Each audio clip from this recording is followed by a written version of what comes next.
오늘 우리 말씀을 상고하면서 은혜 받기를 원합니다. 우리 찬양팀들 수고하셨습니다. 오늘 말씀을 보면 우리 하나님께서 12제자를 부르셔서 세우는 그런 말씀의 내용입니다. 이제 우리 6월달 되면 이렇게 지방선거가 있고 또 우리 도단에서부터 시작을 해서 우리 지방의 이제 단체장들과 의원들과 여러 선거가 많이 있는데, 우리 교회에서는 우리 박한규 장로님하고 그다음에 윤치국 집사님이 출사표를 던지셨는데 좋은 결과가 있도록 위해서 또 기도해 주시고 여러분들이 위로도 해 주시고 격려도 해 주시고 또 함께 할 수 있기를 부탁을 드립니다. 여러분, 오늘 이 말씀의 내용을 보면 여기 마태복음에는 기록이 되어 있지 않는데 같은 내용의 말씀이 마가복음 3장 13절 말씀에 기록이 되어져 있는데, 여러분들은 그냥 화면을 보시고 제가 읽어드리는 말씀을 주목하시면 됩니다. 13절에 보면 뭐라고 말씀하셨는가 하면, 또 산에 오르사 자기가 원하는 자들을 부르시니 나온지라 그랬습니다. 바로 하나님께서 12제자를 주님이 택하실 때에 뭐라고 말씀하셨는가 하면 자기가 원하는 자라 그랬습니다. 하나님께서 원하시는 자. 여러분, 12제자뿐만이 아니라 여기 앉아 계신 저와 여러분 모두를 하나님이 부르셨는데, 이사야 42장 말씀에 보면 내가 너를 지명하여 택하여 불렀나니 너는 내 것이라 하고 말씀하셨습니다. 우리 하나님께서 너는 내 것이라. 오늘 우리를 부르실 때에 에레미야서 1장에 가서 보면 바로 만세 전에 모든 만물을 짓기 전에 나를 아셨고 또 태에서 나오기 전에 나를 부르셨다고 말씀을 하셨습니다. 여러분, 세상 모든 만물이 있기 전부터 하나님이 우리를 아시고 또 내가 태에서 나기 전에 하나님이 나를 부르셨다고 고백을 했습니다. 여러분, 오늘 우리들이 이런 말씀을 대하면 세계 인구가 70억이 넘는 많은 인구가 있는데, 그리고 수천 년 동안 오고 가는 세월 속에서 수많은 사람이 죽고 살았는데 하나님이 그것을 어떻게 아실까? 여러분, 우주 만물 우주 공간을 우리가 헤아릴 수 없잖아요. 밤하늘을 쳐다보면 작은 별 같지만 수많은 별들과 은하수와 우주 공간을 기억하면 이것을 만드신 하나님이시라고 하면 우리 한 사람 한 사람을 헤아리지 못할 리가 없을 것입니다. 어떤 곳에 가도 이런 말씀을 전하니까 앞에 앉아 계신 어떤 분이 말하기를, 하나님 목사님 그것은 식은 죽 먹기지요 그러더라고요. 하나님 편에서 볼 때에는 그 어르신의 표현으로는 식은 죽 먹기래요. 왜? 하나님이 얼마나 광대하시고 위대하시고 크신 분인 줄 우리가 아시면, 여러분, 하나님을 내가 믿는다고 하지만 내가 믿는 그 하나님이 어떤 하나님이신 줄 우리가 과연 얼마나 알고 있을까? 바로 그 하나님이 이 땅에 오셔서 우리를 부르셨다는 말씀입니다. 자기가 원하는 자를 부르시고 내가 너를 지명하여 택하여 불렀나니 너는 내 것이라고 말씀을 하셨고, 모든 만물을 짓기 전에 나를 태에서 나오기 전에 하나님이 부르시고 아셨다고 하는 그런 말씀의 내용입니다. 그리고 하나님께서는 이렇게 부르신 우리들을 뭐라고 말씀하셨는가 하면 함께 하시기를 원하신다고 말씀하셨습니다. 마가복음 3장 14절 말씀을 제가 읽어드리면, 이에 12를 세우셨으니 이는 자기와 함께 있게 하시고 그랬습니다. 자기와 함께 있게 하시고. 여러분, 결혼을 하실 때에 내가 만나는 아내와 남편을 일찍부터 알고 지낸 사람도 없지 않아 있겠지만, 그러나 성년이 되어져서 우리가 거의 만나고 연애를 하든지 소개로 하든지 간에 만나서 결혼을 하는 것 가운데 바로 우리가 함께하는 그 모습을 말씀하고 있잖아요. 함께하는 거.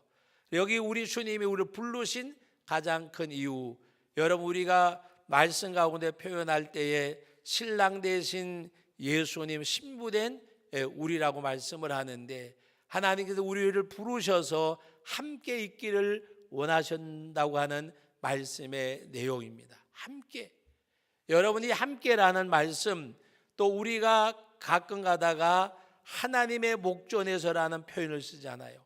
하나님의 목전에서라는 이 말씀의 내용은 하나님은 왕이시고 우리는 종이고 하는 그런 의미가 아니라, 바로 우리가 하나님과 나와의 인격적 그 만남을 말씀하는 내용입니다.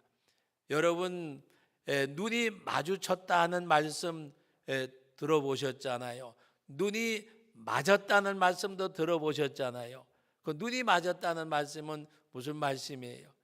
여러분, 어떤 글에 보면 이 세상에서 가장 아름다운 언어의 행위는 말도 아니고 표현하는 글도 아니고 눈빛이라고 말합니다.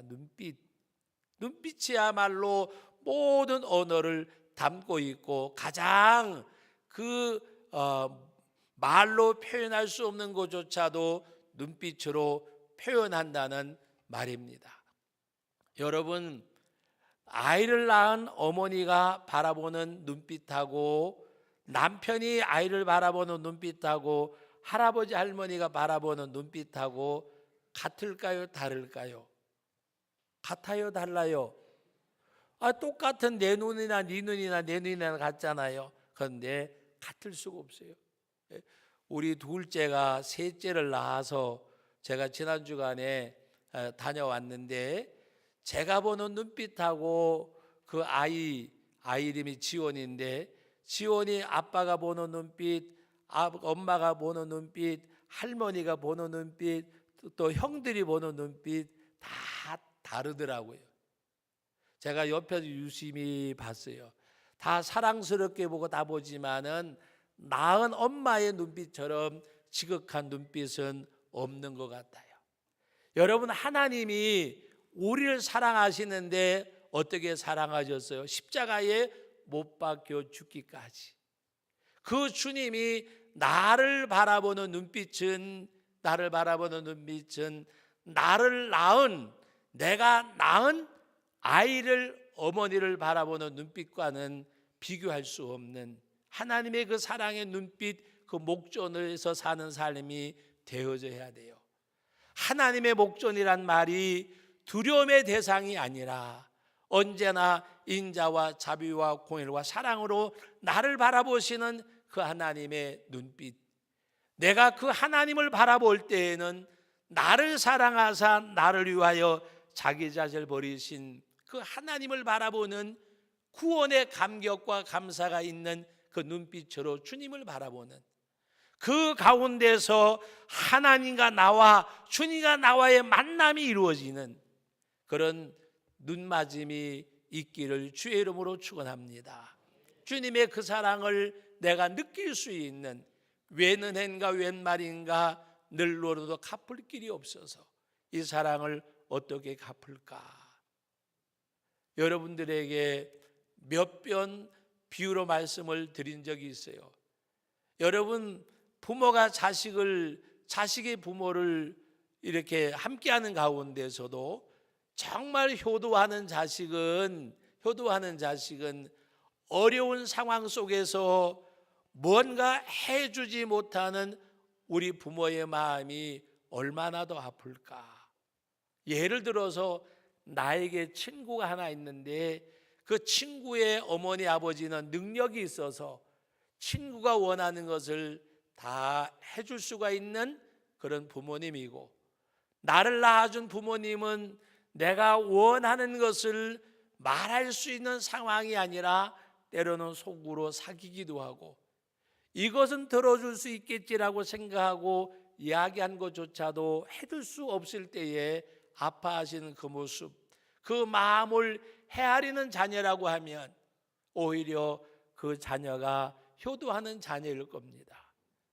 여러분, 오늘 우리가 주님을 만나는 우리들도 오병이의 기적을 행하시고 우리들에게 많은 것 베푸시는 그 하나님을 바라보는 성도가 있는가 하면, 예수님을 따르는 많은 무리들 가운데서도 먹고 배부른 까닭에 주님을 쫓은 자들이 있다고 주님이 말씀하셨습니다.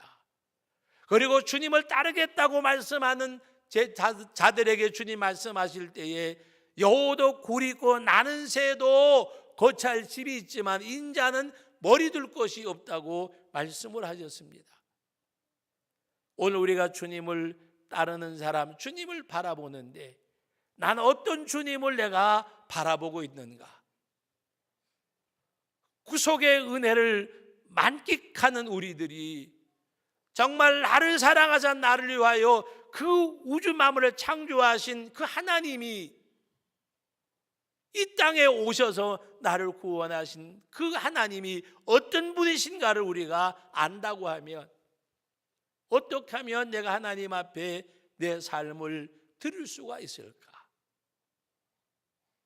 여러분, 우리 광고 시간에 계속해서 반복되는 광고들을 다음 주부터는 정리 좀 하려고 그러는데, 제가 이 보면서 마음 아픈 광고가 하나 있는데, 영아부서부터 우리 중고등부까지 헌신할 수 있는 교사를 구합니다라고 이야기하고 방송실에 엔지니어를 구한다는 광고가 아마 근 한 달 넘게 계속 나간 줄 제가 알고 있어요.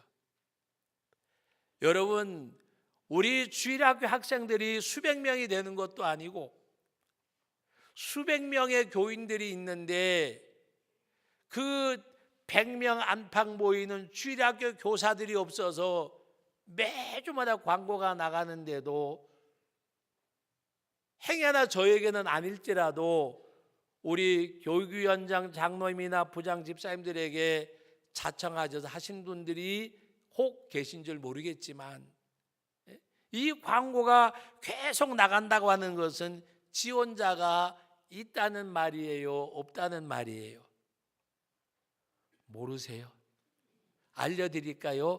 없다는 거예요. 안타까움이 있어요. 수백 명이 모이는 교회가, 어떤 분들은 세상에 나가서 막 활동하고 놀 때는 나이는 뭐에 불과해요?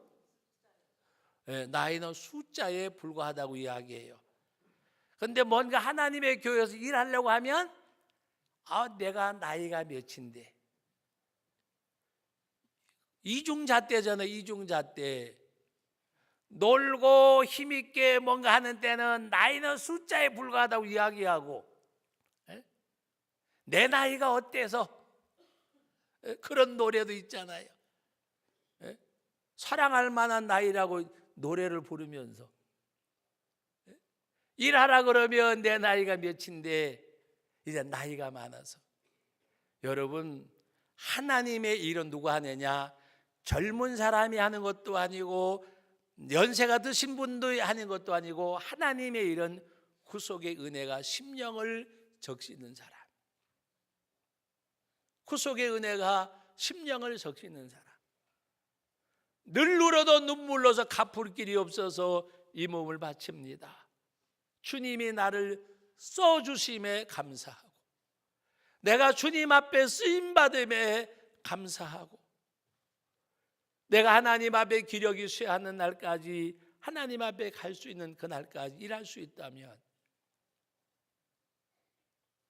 제가 신학 공부를 하면서 교회를 여러 교회를 다니는 가운데 지금도 제가 그림을 그리라도 그릴 수 있는 서대문 성결교회 가서 한 번은 예배를 드리는데 85세가 된 장로님이 허리가 거의 90도는 아니더라도 한 20도 이상은 굽으신 것 같아요. 근데 그분이 메인 성가대 지휘를 하는데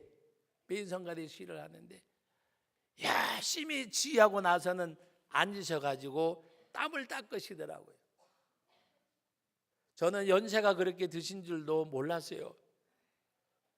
거기 몇 주간 있다가 다시 한번 예배를 드리러 갔는데 그때 지휘를 하시는데 담임 목사님이 85세가 되어서 성가대 지휘하시는데 나는 85세가 돼서 강단에 설 수 있을까 모르겠다고, 그래서 85세인 줄 알았어요. 제가 그때 19살 때 이야기예요. 여러분, 그때만 하더라도 그 나이면 굉장히 고령입니다. 그런데도 하나님 앞에서 드려지는 모습, 워낙 열심히 진지하게 하시니까 성가대원들조차도 그분이 놓기를 원하는 분이 아무도 없었대요. 여러분, 하나님의 일은 십자가의 구속의 은혜가 심령을 적시는 사람. 우리 주님께서는 자기가 원하시는 자를 부르시고 함께 있기를 원하셨고, 그 다음에 제자들을 내어보내시면서 오늘 마태복음의 말씀에 보면 두보롯도 가지지 말고 지팡이도 가지지 말고 금이나 은이나 동이나 전대나 아무것도 가지지 말고 일하는 자가 마땅히 받을 것을 받는 것은 당연하다고 말씀하시면서 오직 주님만 의지하고 주님 바라보고 이방인의 고을로도 사마리아의 고을로도 가지 말고 이스라엘 집에 잃어버린 양에게로 가라고 말씀하시면서 영혼을 찾는 것을 말씀을 하셨어요. 여러분, 마태복음 28장에 보면 마지막 부분에 뭐라고 말씀하셨어요? 제자들에게 주님 명하시기를 모든 족속으로 제자들 삼고 아버지와 아들과 성령의 이름으로 세례를 주고 내가 내게 분반 모든 것을 가르쳐 지키게 하라. 내가 세상 끝날까지 너희와 항상 함께 있으리라. 그 말씀하신 주님이 오늘 이 마태복음 10장에서 말씀하시기를 내가 너에게 권능을 주리라고 말씀을 하셨습니다. 내가 병자를 낫게 하고 귀신을 쫓아내고 죽은 자들이 살아나며 내가 너희의 권능을 너희가 주리라. 함께 할 것을 약속하시고 말씀하셨어요. 여러분, 하나님의 일은 할 수 있는 사람이 하는 것이 아니라 예라고 순종하는 사람이 하나님 일을 할 수가 있습니다. 왜? 하나님이 그를 능력으로 붙잡아 주시기 때문에. 내가 하는 일은 내 힘으로 하지만은 하나님의 일은 하나님의 능력으로 하나님의 역사하심으로 하기 때문입니다. 초대교회에 한 교부가 있었는데 네로 황제 시대에 기독교를 박해할 때에 그 믿는 사람들을 잡아다가 로마 원형 경기장에다가 잡아놓고 맹수의 밥이 되게 했습니다. 끌려가는 교부를 멀리서 바라보는 교인들이 있을 때에 그가 그 교우들을 바라보면서 염려하지 말라, 근심하지 말라. 눈빛과 눈빛이 마주치는데 나 좀 살려달라고 하는 눈빛이 아니라 걱정하지 말고 근심하지 말고 신앙생활 잘하라고 하는 부탁의 눈빛이었고, 그것을 바라보는 교우들은 어찌하면 좋을까? 우리가 할 수 있는 것은 뭘까? 안타까운 나머지 철없는 어린아이가 잡혀가는 교부에게 물어봅니다. 어디 가세요? 나 천국 가는 길이야. 나 천국 가는 길이야. 그가 마지막 쓴 글귀에 뭐라고 표현을 했는가 하면 내가 맹수의 밥이 돼서 썩어질 육신은 부서지더라도 내 영혼 아버지 앞에 가매 감사를 드립니다. 나 천국 가는 길이야. 사랑하는 성도 여러분, 주님을 위해 죽을 수 있는 자도 주님을 위해 일할 수 있는 자도 다른 사람이 아니라 그 속에 은혜가 심령을 적시고 그 은혜에 순종하는 사람. 나이가 많으시다고 시간이 없다고 하지 마시고 우리 영아부서부터 중고등부까지 교사를 원하시는데 순종하는 분들이 나타나서 여러분, 내가 나이가 많다고 이야기하지 마시고, 제가 수년 전에 한번 이야기했어요. 제가 청소년 시절에 신앙생활하던 서울 서대문의 창광교회에 그때 제가 17살 때 고등학교 2학년 때인가 그때 이야기요. 자전거 타고 다니면서 가게마다 보리차 그 다음에 소독조 배달하며 사시던 분이 계셨어요. 연세가 70이 넘으신 분이셨어요. 그분이 주일학교 반장을 하셨어요. 주일학교 반장. 위암 선고를 받고 6개월밖에 못 산다는 이야기를 들으시고 아이들을 놔놓고 제 옆에서 공부를 합니다. 저도 그때 이제 주일학교 보조반사하고 할 때인데 뭐라고 이야기하는 거면, 얘들아 나 6개월 지나면 천국 간단다. 그 부인되는, 거기는 직분자가 많이 없었어요. 부인되는 어르신이 너무 마음이 아파가지고, 여보 그러면 걱정하지 마, 나 천국 가잖아. 하나님 앞에 감사해. 6개월 동안 하나님이 시간을 줘서 회개할 거 철저하게 회개하고, 사람들과 맥힌 것은 풀고, 하나님이 나에게 예고장을 주셨으니 얼마나 감사해. 갑작스럽게 내가 세상 떠나게 하지 않은 거 오히려 하나님 앞에 감사하지. 아이들을 막 앉혀놓고 6개월 후면 나는 천국 간단다. 제가 그 어르신 옆방에서 친구 하나하고 자취하던 때 이야기예요.